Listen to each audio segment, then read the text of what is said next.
Welcome to my HTML programming course. In this video, we will see about HTML symbols. Let's get started.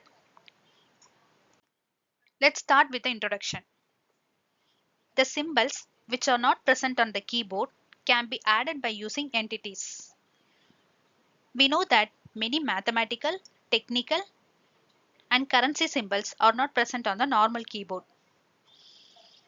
To add such symbols to the HTML page, we can use the entity name or the entity number for the particular symbol.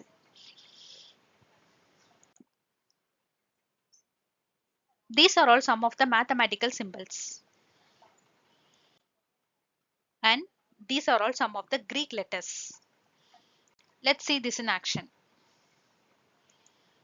In this HTML file, inside the body tag, I'm creating paragraph element to display symbols. For euro, let's type ampersand hash 8364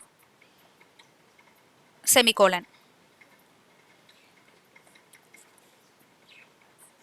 Then for all symbol, let's type ampersand hash 8704 semicolon. Next, for sum symbol, let's type ampersand hash 8721 semicolon. For alpha symbol, let's type ampersand hash 913 semicolon.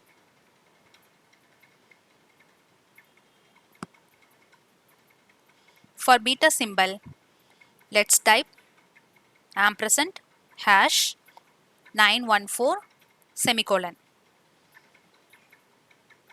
For copyright symbol, let's type ampersand hash 169 semicolon. This is how we have to add symbols in HTML page. If you found this video helpful, please like, share and comment this video. If you want to stay up to date with our latest content, please subscribe to my channel, Spider Tech Hub. Thank you.